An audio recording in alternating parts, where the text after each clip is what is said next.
we're gonna get to Mark from Pennsylvania first. He's been waiting for a bit, and I think it's a good sort of natural segue from the concept we were just talking about. Mark, you are live on Truth Wanted. What's going on?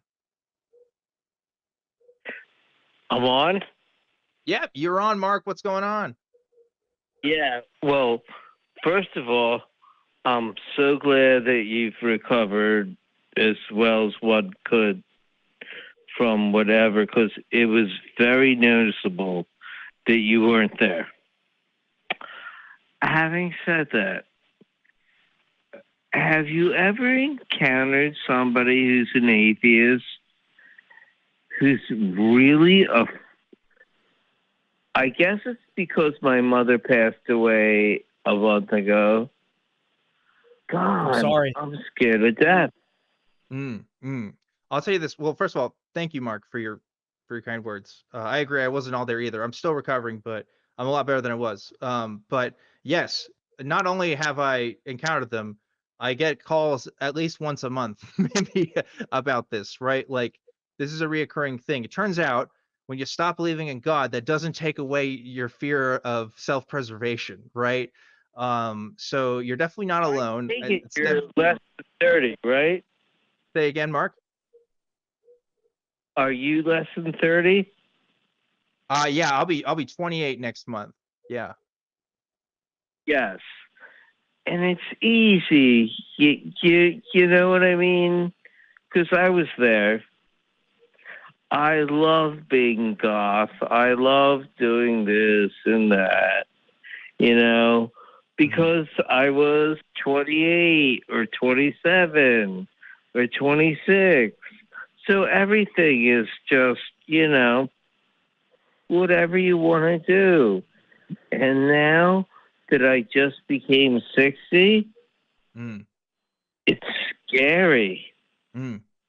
Yeah, I can really only imagine. My mom Yeah, my I'm mom just was not at that in- phase in my life to where I can relate to you like on that visceral level, for sure. But I don't know. To like me, I some of this guess. stupid, like, I'm completely an atheist.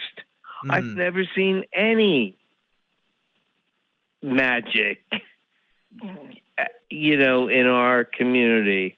Like, Yeah. there's nothing I've ever seen that makes me think that, there's magic.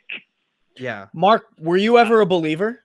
Don't get me wrong. I love Avengers movies. Yeah.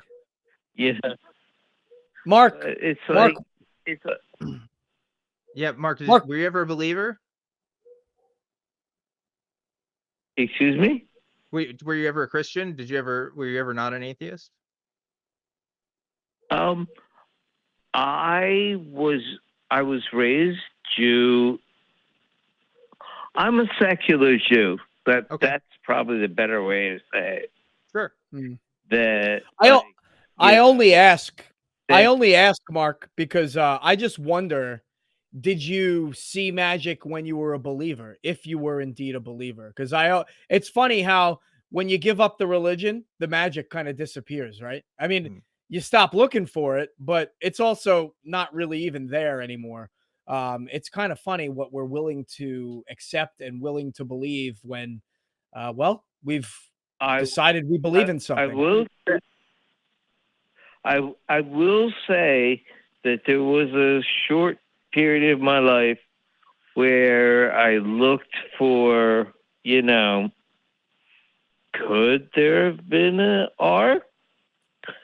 Could there have been, when they talk about like crossing the Red Sea and whatnot? But then eventually that just became stupid.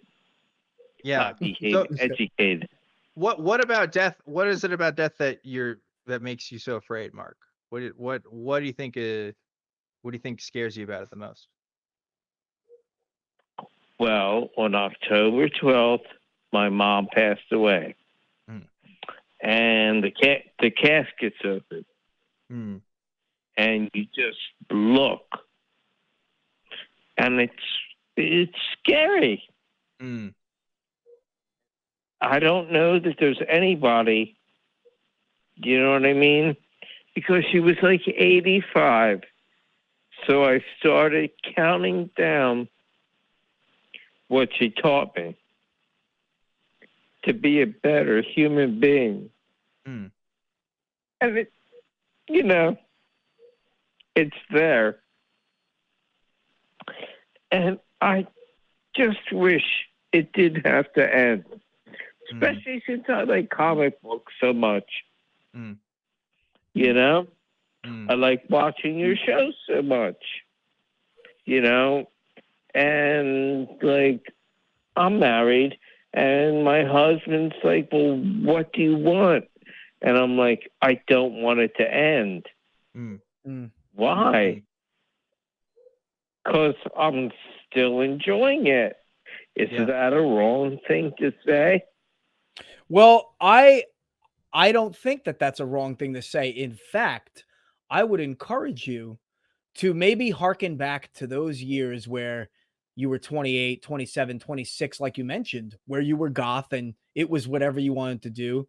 I feel like you are talking about your past as if that was you being happy and now you can't have that, and I think that that is incorrect if that is indeed the way you feel. And I don't mean to sound like I'm coming down on you. I want to encourage you to live out No, I your appreciate your input.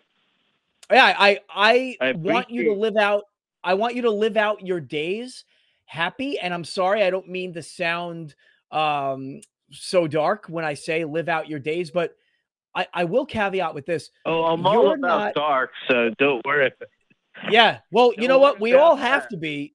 We Yeah. all have to be in a way, don't we? Because none of us are going through anything that the people before us didn't go through. I mean, we only get this little bit of time. And just like the ones that came before us, we're not far behind them and we're going to join them.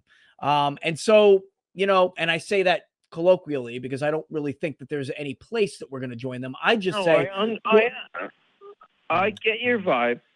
Sure. well, be happy. I'm Be not happy, going to Mark. be I here. want you to Well, take Pennsylvania by storm and just go be goth and go do your thing, man. Bring You and back your goth, husband. Mark. Yeah, yeah. Bring it back. because there's this song that I'm obsessed with right now, and it's like nobody can tell you there's only one song worth singing, and that has to be what I live for. There's not only one song. Everything is a song, Sure. and it's awesome. But Yeah. thank you for listening. And I know you have other people. And actually, the guy that I'm in love with is falling asleep on our sofa. So go wake him up. Go Yeah. wake him up. Get dressed. Get in a taxi. Go get a beer and a burger, and just go live. It's only 8:30 on the East Coast. Well, on the East Coast. I mean, yeah, that's right. go. Cola Robin Williams sees the day. Just get up and go, man. Yeah. Absolutely. Thanks for listening.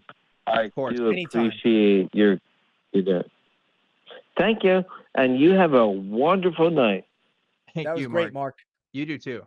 You do too. I think Mark brings up a great point at the end there, which is this: we kind of have this fallacy where our life has to be about one thing, and it doesn't have to be about one thing. It can be about a million things if you want it to be. It doesn't have to be about this one grand design, this one grand narrative or purpose. I think that's an inauthentic way to live, if anything, because I think so. it's just not how most people are or have ever been.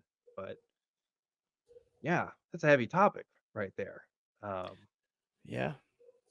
Yeah, I feel for the guy. He is dealing with his own trauma in a way, right? Yeah. We're talking about trauma, and he just lost his mom, and that's huge. That's huge. And yeah, he's going through the questioning phase, like what trauma will do to you.